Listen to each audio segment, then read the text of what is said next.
Saya sempat ada sesuatu hal yang aneh gitu. Ada apa, Bang? Jun, Bang, yang keras sekali sama satu, keras sekali. Bang, Jun, Bang, Aang Jun.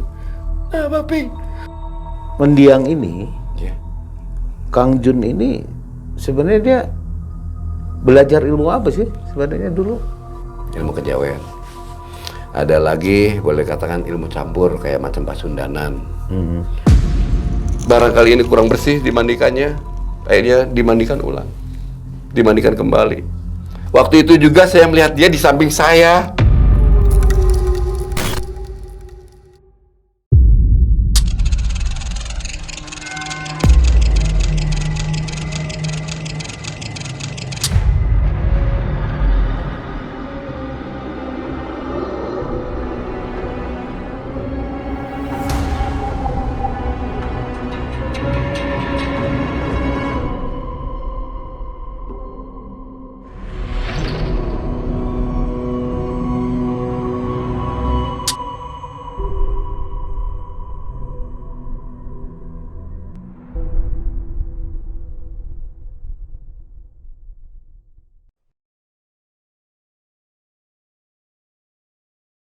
Assalamualaikum warahmatullahi wabarakatuh. Sobat Malam Mencekam, kita ketemu lagi nih di channel yang akan selalu mengisahkan kisah yang horor dan mencekam tentunya.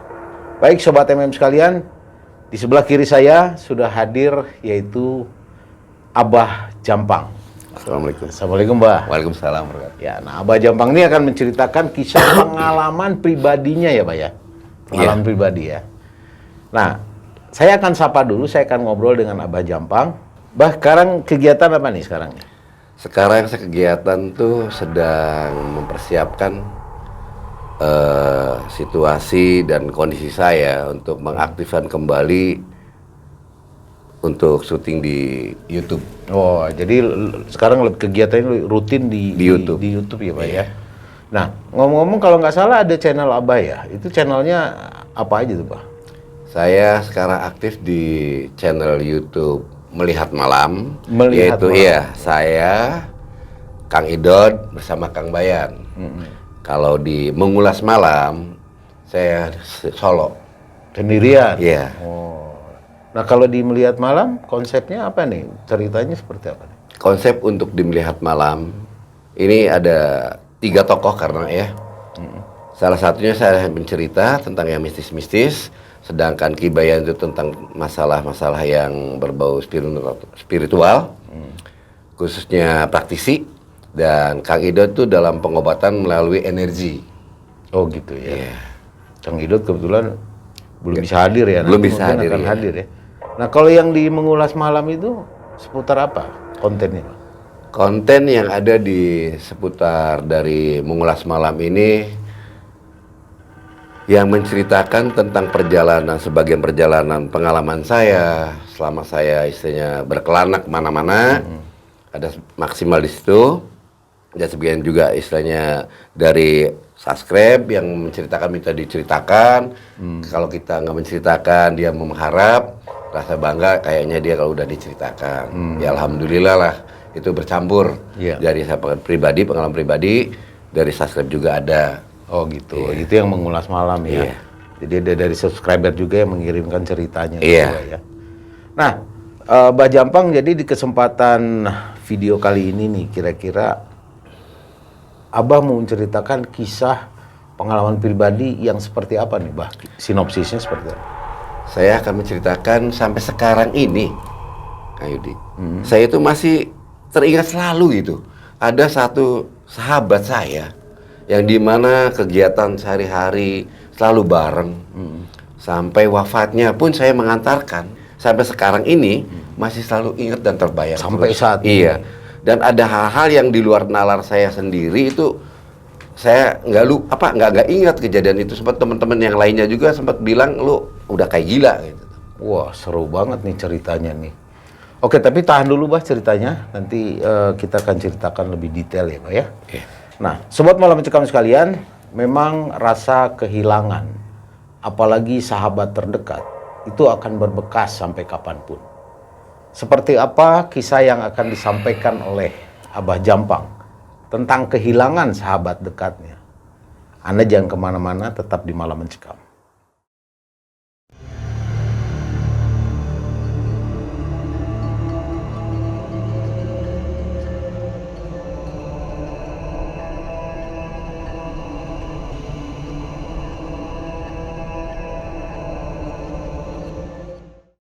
Bah, awal ceritanya gimana nih? Dan itu tahun berapa kejadiannya, Mbak? Kurang lebih berkisar tahun 90-an. 90-an? Iya, hal itu terjadi itu. Berawal gini, saat kami berkumpul ya, diantaranya saya, ada Lukman, ada juga Yanto, terus ada juga Junaid.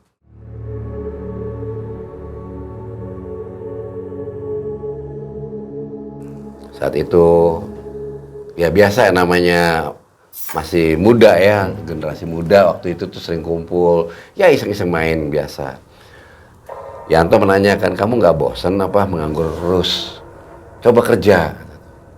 Iyalah, saya juga udah bosen kata itu. Cuman gimana ya saya mau kerja? Ada lowongan di mana? Akhirnya Yanto itu memberikan petunjuk, ada salah satu perusahaan yang baru dibuka, itu di Garmen. Akhirnya karena Yanto ini orang tuanya sedikit berpengaruh lah ya, karena dia juga selaku pejabat. Akhirnya diberi referensi lah oleh orang tuanya Yanto, si Junaid ini. Junaid diberi referensi, akhirnya semua data-data yang dibutuhkan tuh dipenuhi dan dikirimkanlah data-data itu ke perusahaan.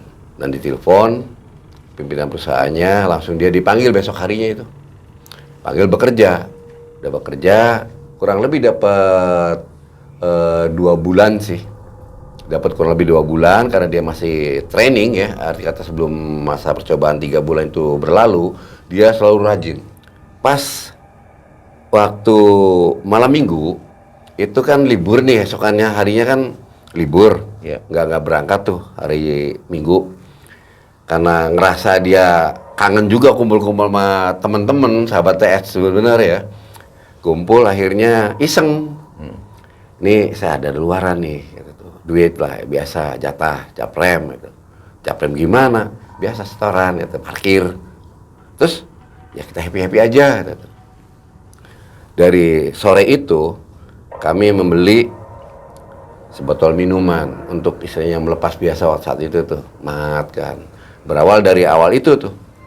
Jadi dari malam minggu ini full. Sampai ke hari Minggunya. Nah pada saat itu saya udah nggak tahan, saya tertidur, bangun kurang lebihnya itu hari Minggu jam 9 malam. Nggak tahu di sini ya kotor badan.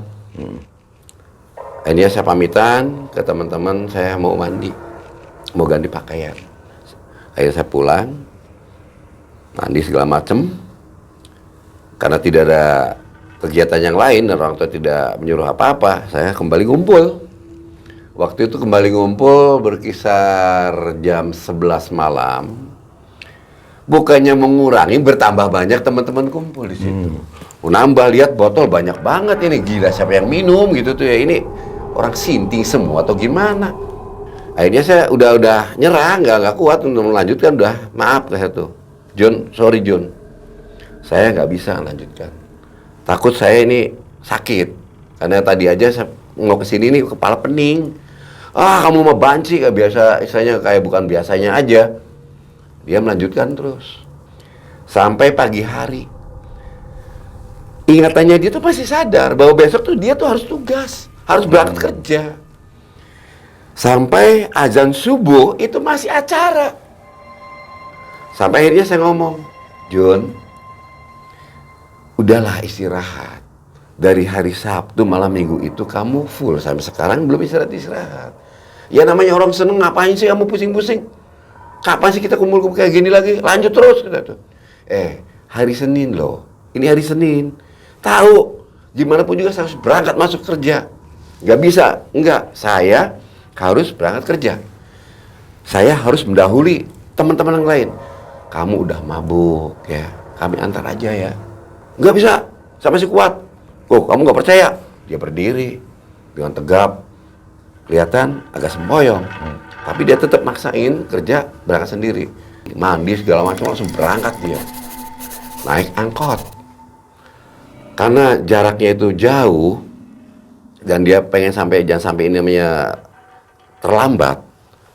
Saat pemberangkatan pada saat datang ke lokasi kerjaan, karena itu tepatnya di jalan raya, persis itu yang namanya tempat kerjanya dia itu di tepi jalan raya. Turun dari angkot itu, dia bukan lewat dari depan, dari belakang angkot. Nah, pada saat itu dia tidak sadarkan diri bahwa ada laju mobil bus yang kencang. Dia langsung ngeluyur saja, buru-buru tergesa-gesa. Akhirnya dia tertabrak sama bus, terpental jauh sekali. Orang yang melihat di sana yang sudah hadir itu menjerit berteriak terus, Allahu Akbar, ampun ya Allah, astagfirullahaladzim. Itu langsung dia badan tuh terbentur ke salah satu tiang yang di jembatan. Buh, kepalanya dulu. Dia sempat bangun, menuding kepada supir bus, anjing kamu. Itu cerita dari salah satu orang yang melihat kejadian tersebut. Iya. Sempat berdiri? Sempat berdiri, jalan berapa langkah, 3 langkah langsung jatuh. Tak sadarkan diri saat itu. Akhirnya warga yang melihat kejadian tersebut segera melarikan ke rumah sakit. Sampai di salah satu rumah sakit di kota, ditanganin. Saat itu dokter kebingungan. Di-scan segala macam, ini rusak daleman. Alat-alat kurang komplit, akhirnya diberi rekomendasi untuk ke Jakarta. Oh, dirujuk ke Jakarta. Dirujuk ke Jakarta, ditangani di sana. Waktu itu saya belum hadir. Saat itu tahunya jam 12 siang, salah satu keluarga dari Jun ini datang ke rumah. Assalamualaikum, dador. Siapa? Adiknya ini di depan pintu langsung menangis.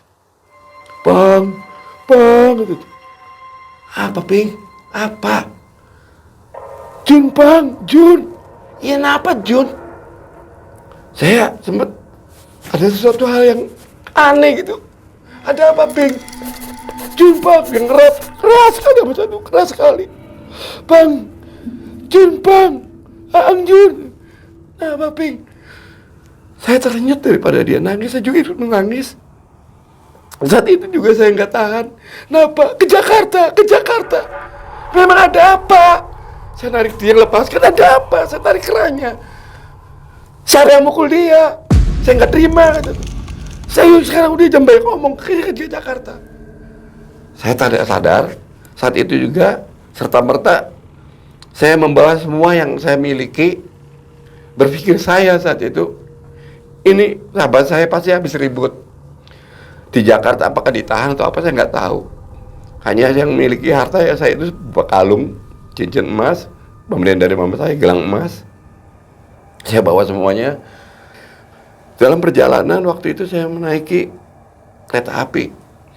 Saat di kereta api, di stasiun kereta api itu teman-teman yang biasa kumpul sama saya pada berdatangan memeluk saya. Bang, saya bisa kirim doa dan hanya bisa bantu ini, ngasih uang untuk ongkos kamu berangkat ke Jakarta. Salam aja, Bang. Hormat saya, tolong. Kamu harus terima. Ini tiketnya, ini uang bekal untuk kamu. Ini ada apa? Saya sampai itu nggak berpikir bahwa Jun itu kejadian yang benar-benar karena adiknya nggak ceritain apa. Belum tahu ya? Belum tahu. Saat saya berangkat, saya nanyakan pada saat di kereta, Ping, betulnya ada apa? Dia hanya nangis yang seduh-seduh. Aang Pang, dia memeluk saya. Saya pun ikut nangis. Akhirnya banyak orang di situ melihat posisi saya sedang berpelukan menangis. Orang ada apa? Terus saya menguatkan, Ping, tolong ada apa? Kamu nggak perlu nangis. Saya sempat nggak kuat kalau begini. Ada apa, Ping? Ada apa? Tolong ada apa, Ping? Nggak menjawabkan sama sekali. Nggak membuka kejadiannya sebenarnya terjadi ada. Hanya saya feeling yang nggak enak, rasa udah deket batin, kayaknya kejadian nggak bener nih.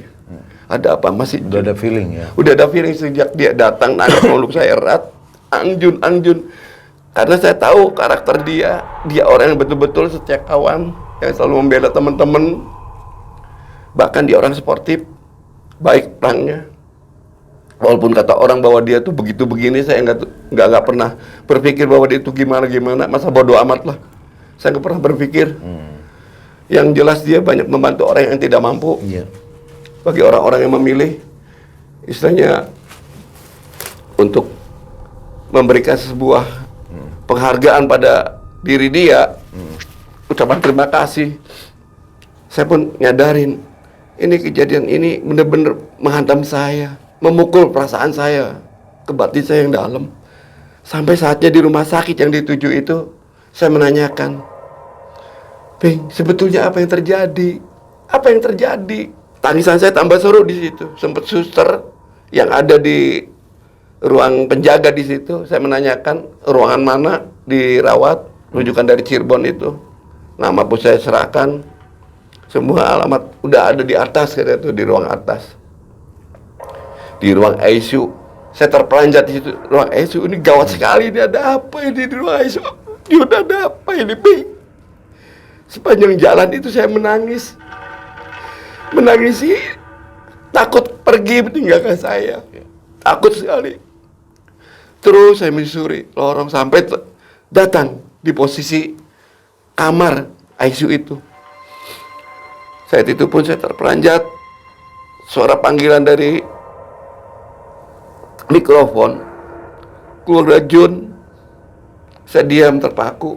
Ini baru datang di keluarga Jun, pikir barangkali nama yang lain. Tahu-tahu petugas keluar.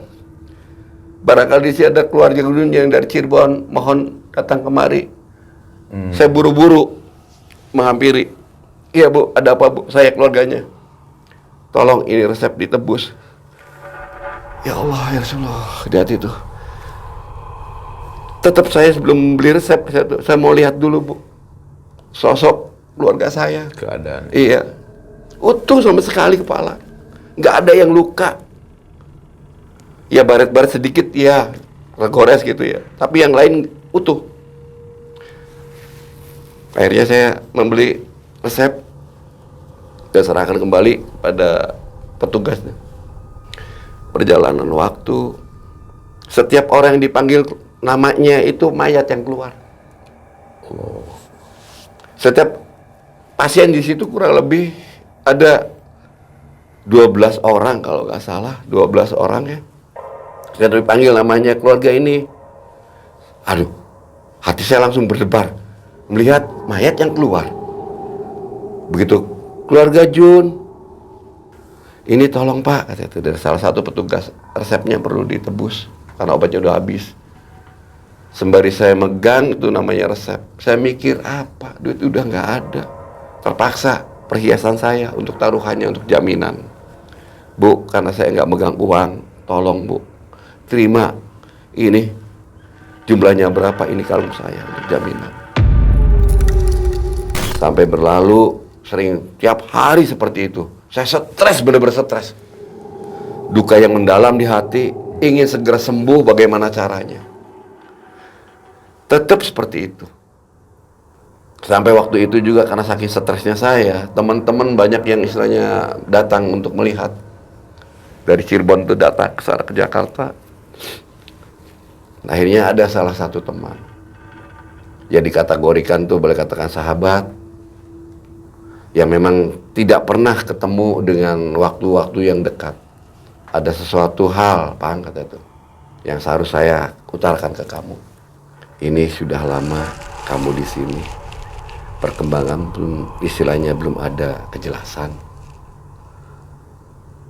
Tanpa sepengetahuan kamu mungkin Bang ya, tadi saya menanyakan kepada petugas dan dokter terhadap si Jun ini apa yang dia rasa. Setelah dia mengutarakan semuanya, ternyata penggumpalan darah di otak. Jadi otak ini udah jelas-jelas tidak bisa berfungsi dengan baik karena udah rusak otaknya. Apabila ia diberi keselamatan pun sama Allah, kalau secara medis dia gila. Nggak totalnya, nggak bakal seperti semula. Utuh badan iya, otak nggak normal. Semakin sedih saya. saya punya saudara. Nantinya sempat gak bisa normal lagi. Terus gimana gitu? Ya menunggu keajaiban Allah aja. Ikhtiar kita wajib. Itu dia namanya Ayib. Terus gimana Ayib? Ini ada sesuatu hal yang mengganjal di dalam tubuhnya dia. Dulu saya pernah memberikan dia sebuah ilmu yang notabene-nya memang boleh dikatakan perlu harus dibersihkan. Tapi karena beliaunya udah begini, saya kan belum tahu keikhlasannya. Apakah beliau ikhlas atau tidak. Iya. Akhirnya salah satu keluarga dari beliau ada menanyakan, yaitu ke tantenya, "Tante, maaf tante, ini karena udah lama sekali beliau ada di sini, sempat istilahnya dokter juga memberitahu ke saya, ini tidak ada perkembangan. Lambat aja, kenaikan juga nggak ada, datar terus. Tapi itu terserah," kata dokter, menceritakan kepada Ayib. Nah, tindakan dari keluarga ya terserah. Nah, saya selaku orang yang pernah memberikan sesuatu ilmu pada dia, kayaknya mungkin ini yang memberatkan beliau pergi.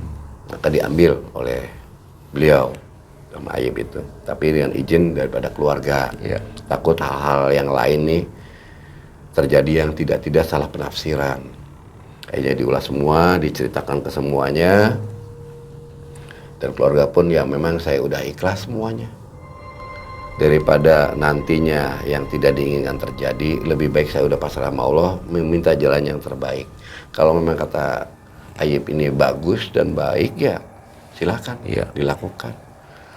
Akhirnya tantenya itu ngajak saya untuk melakukan sholat, meminta petunjuk. Apa-apa yang harus kita lakukan selama menunggu beliau di rumah sakit itu. Karena nggak ada kepastian sadarnya ya. Tidak ada kepastian sadar. Saya menunggu waktu itu tuh kurang lebih saat belum dokter mendatangi saya itu kurang lebihnya hampir 2 bulan. Hampir 2 bulan. Hampir 2 Tidak bulan. sadar-sadar. Tidak sadar-sadarkan diri. Tidak sadarkan diri, akhirnya obrolan keluarga pun merujuk ke saya, "Pang, Jun berguru di mana aja? Ini ilmu kebalnya nggak kira-kira ini yang memberatkan beliau, pulangnya berat gitu, nggak diikhlaskan. Asal kamu ikhlas, sok tunjukkan kemana." Saya hubungi teman-teman, kasih tahu alamatnya, "Bi, ini alamatnya." Karena beliau tidak punya telepon rumah, ya dia harus kedatang ke alamatnya. Akhirnya tantenya beliau tuh menghubungi anaknya di sana bersama keluarga di sana, disuruh menghubungi nama-nama dan alamat yang sudah dituju, istilah yang udah dicatat ya. Tak lama kemudian, kurang lebih 2 hari menjelang tuh pada datang memeluk saya. "Pang, maaf Pang, saya baru saja datang Pang. Yang sabar Pang, meluk. Kamu yang sabar. Kamu harus kuat. Kamu harus kuat. Kamu laki-laki bukan apa-apa. Kamu harus kuat." Saya diam. "Kamu ikhlas ya?" "Ya gimana yang terbaik aja lah. Saya udah nggak mampu menangani karena saya bukan dokter. Saya hanya minta keajaiban Allah untuk kesembuhan saudara saya." Akhirnya saya cerita, seluruh guru-guru terkumpul, kurang lebih 9 orang. Satu persatu dibersihkan keilmuannya dia. Akhirnya sudah usai, malam berlalu, saya menunggu bersama saudara. Akhirnya ada satu pengeras suara memanggil kembali Jun tersebut. "Keluarga Jun harap datang ke kantor." Begitu datang, "Tolong tanda tangani karena esok hari ini pindah ke ruangan intermediate." Ruangan yang lebih khusus lagi. Ruangan intermediate yang bagaimana? Saya kan nggak ngerti tentang masalah medis, Bu. "Ya udah, karena kamu salah satu keluarganya, mohon ditandatangani." Karena saya ngerasa nggak berhak menandatangani, karena ada tantenya. Saya serahkan kepada pihak keluarganya, ke tantenya. Ya udah, kalau itu yang terbaik ditandatangani. Akhirnya dipindahkan dari ruang ICU, dipindahkan karena mungkin kegiatan banyak. Tante pamitan untuk pulang. "Bang, ini uang buat pegangan karena kamu nggak megang uang. Ya udah pegang handuk kamu aja dulu. Barangkali beli resep. Tapi jumlah resep yang ada itu kwitansinya tolong kumpulin. Ya tante pamit dulu ya. Iya.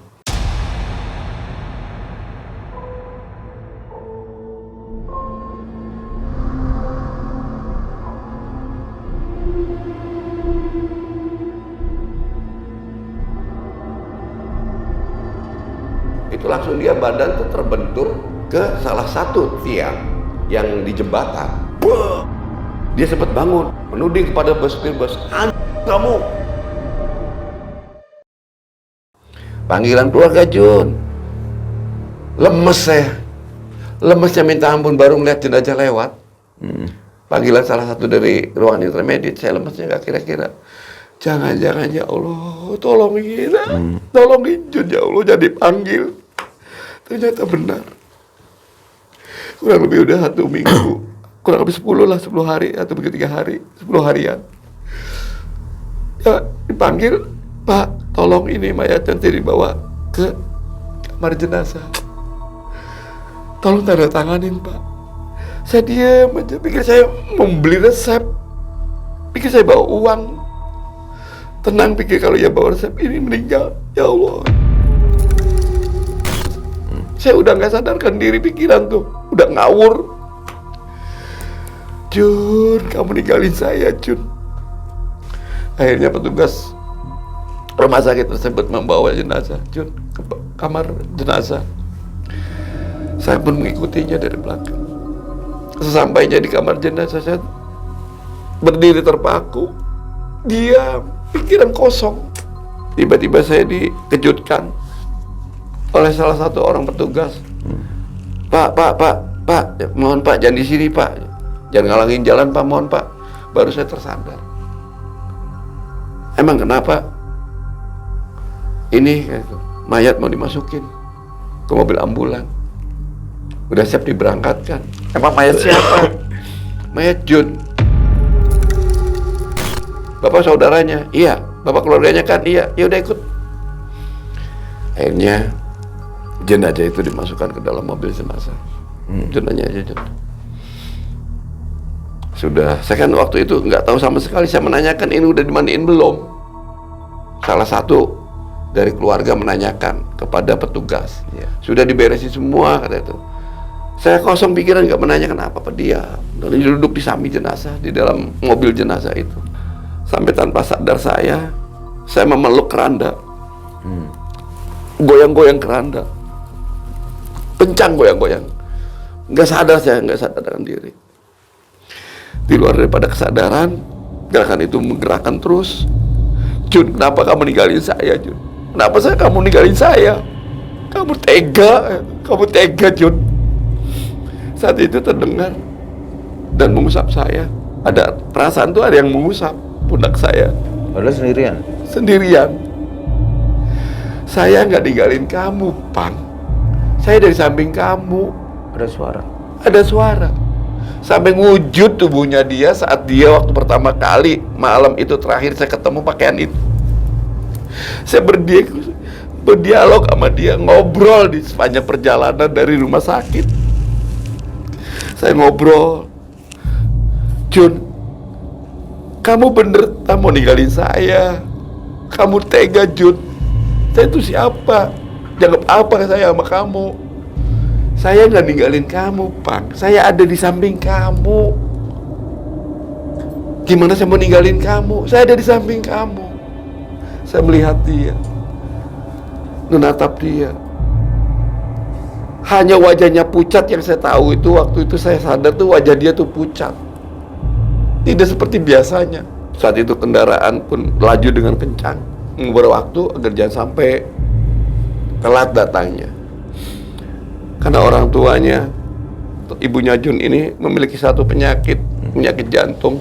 Makanya setiap kejadian saya sama Jun di luar itu, kalau saya ditangkap atau kejadian apa, orang tua nggak boleh tahu. Takut dia sakit atau gimana dan gimana. Iya, takutnya. Sehingga jenazah tersebut itu tidak dibawa ke rumah. Dibawalah ke masjid waktu datang Cirebon, ke alamat rumah. Jenazah dimasukkan ke masjid. Dan akhirnya dari pihak keluarga pun masih berpikir barangkali ini kurang bersih dimandikannya. Akhirnya dimandikan ulang, dimandikan kembali. Saya tertarik melihat dia waktu dimandikan. Waktu itu juga saya melihat dia di samping saya. Ini saya bingung, iya ini jenazah siapa? Lagi dimandiin. Lagi dimandiin, dia di samping saya. Dia melihat saya. Ya Allah ya Rasulullah, Jun, saya terpaku, kamu tega ninggalin saya. Hanya itu yang terucap di bibir saya. Sampai usainya prosesi pemandian sampai disolatkan, dan mayat itu, jenazah itu dimasukkan kembali ke dalam mobil jenazah. Saya di dalamnya kembali sampai ke pemakaman. Teman-teman semua berkita. Yang saya tahu tuh dia di samping saya. Begitu mayat mau dimasukkan ke liang lahat, Jun, jangan ninggalin saya, Jun. Jangan ninggalin saya, Jun. Hanya itu yang saya terucap. Begitu saya lihat dia, tahu-tahu mayat udah mau masuk ke liang lahat itu, mau dibaringkan, dimiringkan itu agar menyentuh dari hidung ini ke tanah dan kaki menyentuh ke tanah. Dia terjun. Sosok Jun yang di sebelah itu. Jun di sebelah, sosok Jun itu yang di sebelah saya itu terjun langsung masuk ke liang lahat. Saat itu juga saya tidak sadarkan diri, bata-bata yang ada di situ saya marah, ngamuk, dipukulkan kepala saya. Semua bata yang ada di situ di sekitar saya, bata makamnya orang lain entah siapa yang agak tua, pukul-pukul kepala. Kamu tega Jun, ninggalin saya, kamu tega Jun. Banyak teman-teman yang lain mereka saya, Pang, heling Pang, sadar Pang, ikhlasin Pang, ikhlasin. Saya ditarik, diamankan demi mengamankan jalannya prosesi pemakaman. Saya sama sekali tidak sadarkan diri saat itu. Saya diamankan sehingga saya tahu saya ada di mobil. Saya di mobil, terus saya nggak sadar diri. Tahu sadar diri, saya itu udah ada di dalam rumah. Di dalam rumah, di mana di sisi itu, di rumah itu baru selesai tahlilan yang 1 hari. Saya dibangunkan oleh salah satu keluarga, oleh adiknya. Saya terbangun. Jun mana? Bang, makan Bang. Jun mana? Makan, kamu dari pagi belum makan.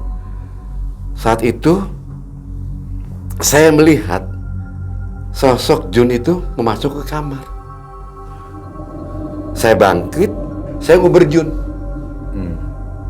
Saya masuki kamarnya Jun karena dia masuk ke kamar. Saya cari-cari, tidak ada. Sekali. Padahal jelas masuk ke situ. Masuk ke situ dengan pakaian yang pertama kali terakhir itu yang saya lihat sampai saat waktu pemakaman juga. Pakaian itulah yang selalu dipakai, yang selalu teringat. Lihat sana kemari. Tanpa disadari oleh saya menyentuh satu foto, bingkai foto di situ. Ternyata dia sangat sayang sekali. Dia waktu itu pernah saya berfoto sama dia berdua, dia meluk saya. Semakin sedih melihat pegang fotonya, foto berdua itu. Jun, kamu kemana? Jun, adiknya itu menyampiri saya. An, diusapin An, jangan ketahuan Mimi An, jangan ketahuan ibu. Takut ibu nanya. Nanti kalau ibu nanya, Aan kemana itu yang Jun, bilang aja dia pergi. Pasti nanti yang ditanya pertama itu pasti Aan. Yang gampang pasti yang ditanyain dulu. Akhirnya saya diajak suruh makan. Sampai saya mengusap air mata. Saya takut ketahuan sama ibunya. Ternyata ibunya menanyakan kepada saya, Pang, Jun mana? Saya buru-buru mengusap air mata. Kenapa mata kamu merah? Kelilipan Mi, tadi ada debu, tadi ngupas-ngupas itu tempat tidur tuh, beresin spraynya, ada debunya aja ke muka nih, masuk ke mata nih. Oh, di mana Pang? Terus pergi ke depan Mi, mau beli rokok. Oh ya udah, suruh makan. Ya nanti Mi, kamu kenapa sih? Sedih kayak gitu, baru juga kena debu begitu udah mata merah. Udah saya cuci muka. Saya disuruh sama orang tua untuk cuci muka. Untuk membahagiakan orang tua saya turutin. Saya masuk kamar mandi, cuci muka, dan keluar kembali. Pada saat di kamar mandi itulah saya agak kebingungan lagi. Kenapa tuh? Gayung itu seakan-akan ada yang ngangkatin. Gayung itu sebelum saya angkat, dia ada yang angkat. Bergerak sendiri. Bergerak sendiri tuh gayung, berisi air tuh. Airnya menumpahkan ke muka. Pikir saya, nggak ada pikir yang macam-macam, tapi aneh dalam hati itu. Ini siapa? Isun Pang. Saya Pang, kata. Suara Jun itu ada. Jelas terdengar. Terdengar jelas saya Pang. Gitu. Mulai saya tuh, alhamdulillah kamu berarti selalu mendampingi hati saya. Mendampingi saya ini, hati itu agak tenang. Saya keluar. Orang tuanya dia tuh udah menyiapkan makan untuk saya. Menyiapkan kesukaan saya, makanannya. Pang, Mimi nyiapin tuh, ibu udah nyiapin tuh kesukaan kamu. Saya diam aja. Saya makan. Terdengar suara, Ires IJ, kamu tuh enak makan sendiri, nggak nawarin saya. Saat itu juga saya berhenti makan. Setelah mendengar suara itu. Setelah mendengar suara itu suara Jun jelas-jelas. Sampai saya berhenti. Ya sudah, kalau kamu mau ayo makan bareng. Dijawab. Dijawab sama saya, ayo makan bareng, kamu duduk di sini. Yang ada dalam penglihatan saya, dia masih hidup dan duduk di sebelah saya. Saya suapin. Ibunya datang lagi menghampiri saya. Pang, Jun kok lama sih? Nggak nongol-nongol gitu. Ini ibu juga udah nyiapin buat dia. Biasanya makan bareng sama kamu.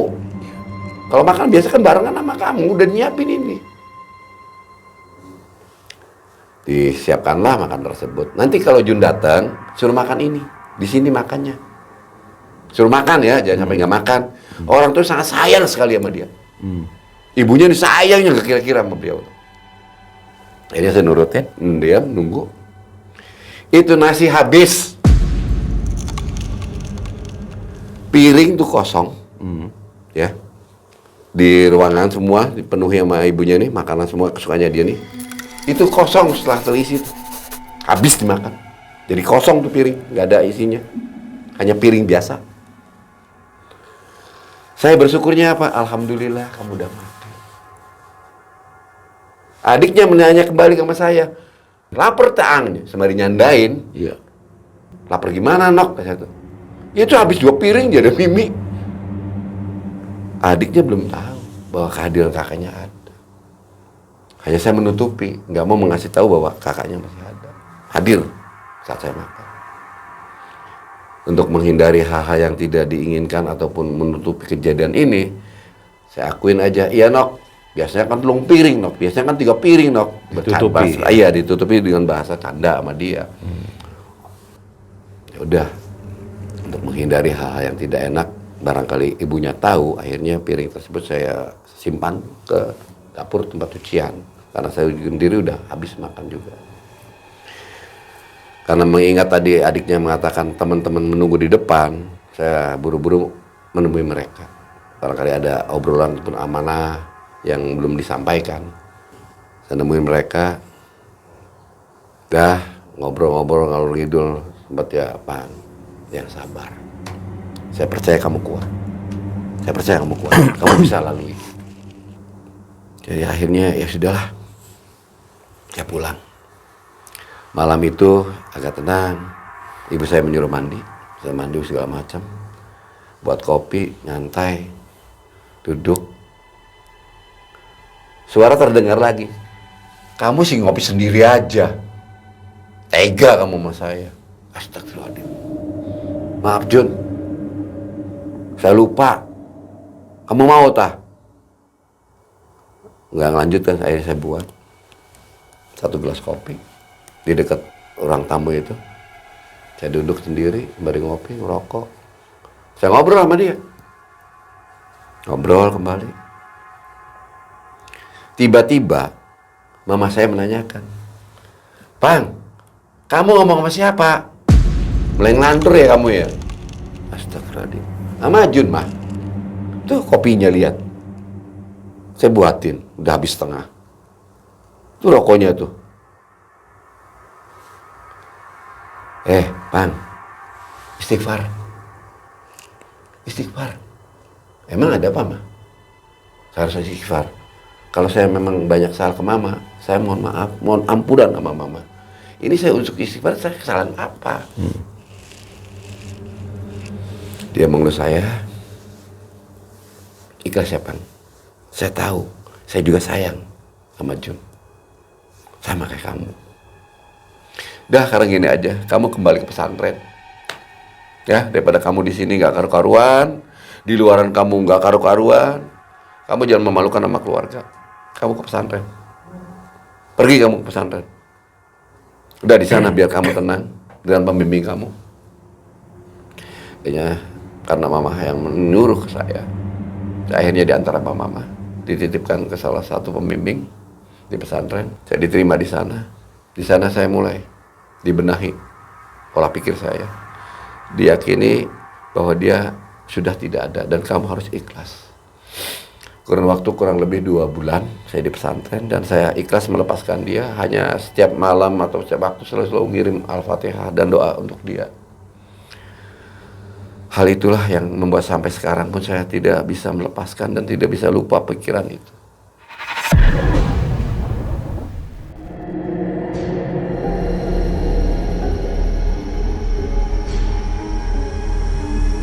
Gimana saya mau ninggalin kamu? Saya ada di samping kamu. Saya melihat dia, menatap dia. Hanya wajahnya pucat yang saya tahu itu waktu itu saya sadar tuh wajah dia tuh pucat. Tidak seperti biasanya. Nah, Mbah Jampang, emang sebenarnya mendiang ini, Kang Jun ini sebenarnya dia belajar ilmu apa sih sebenarnya dulu? Jadi kalau menurut pengamatan keluarga yang saya ceritakan pada keluarga saya, setelah saya sendiri istilahnya selalu ngikutin ke dia kemana itu satu sisi ada jawen, ilmu kejawen. Ada lagi boleh katakan ilmu campur kayak macam Pasundanan. Jadi ada satu amalan yang diawali dengan Bismillahirrahmanirrahim. Di situ berbaur campur bahasanya. Ada bahasa Sunda, ada bahasa Jawa. Dicampur di situ. Contoh kecil kayak kekebalan. Yang dulu pernah dilakukan tuh dangdang warenggeng. Dangdang warenggeng. Dandeng warenggeng. Ya, dangdeng warenggeng. Itu kan tadi maminya Kang Jun ini kan belum tahu. Ya. Itu tahunya seperti apa itu tiba-tiba? Karena beliau memiliki satu mengidap penyakit ya, jantung itu. Khawatir itu memberinya pelan-pelan memberitahunya. Kurun waktu setelah 3 bulan, setelah pulang saya dari pesantren, baru dia menerima. Setelah saya menerima, ikhlas, kepergian Jun, tiba-tiba mungkin ada hidayah dari Allah ya. Iya. Ibunya nerima. Sampai ngomong ke saya tuh, udah Pan, ikhlas saya. Alhamdulillah. Ikhlas saya, Jun gak ada, kamu pun harus ikhlas ya. Sampai sekarang ibunya Udah wafat. Udah wafat. Wafatnya beliau dulu ketimbang mama saya. Oh. Oke. Jadi ada pesan-pesan moral yang mungkin mau disampaikan sama Abah Jampang nih buat sobat MM sekalian mungkin dari kisah yang Abah Jampang sampaikan. Kalau untuk pesan pada sobat-sobat maupun saudara-saudara kita yang di malam mencekam, berguru boleh, ya, berilmu wajib, tapi akal sehat harus dipakai. Jadi jangan sampai buat sebuah kesombongan, karena kita hidup ini kira-kira hidup tuh bermanfaat untuk orang lain, untuk diri kita sendiri, untuk agama, untuk keluarga dan masyarakat yang membutuhkan. Berbijaklah selama kita mau bertindak. Jangan menyombongkan diri, keegoan saya itu udah nggak nggak laku. Gak ada artinya. Nggak ada artinya. Dan perlu diperhatikan dan perlu dipikirkan. Pikirkanlah hari ini, jangan pikirkan hari ke belakang atau hari depan. Iya. Kita belum tahu ke depan bagaimana, di belakang bagaimana yang sudah berlalu.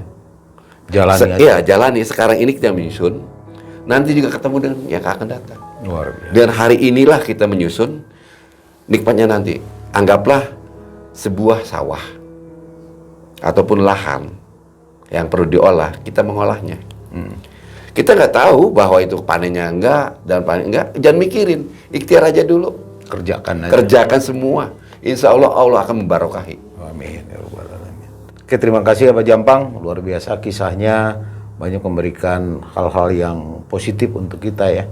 Dan semoga Pak Jampang tetap sehat selalu, Insya Allah, selalu alhamdulillah. ada dalam keberkahan Allah Subhanahu wa taala. Amin, amin ya rabbal alamin. Sobat Malam Mencekam, itulah tadi kisah yang sangat menginspiratif sekali buat kita semua.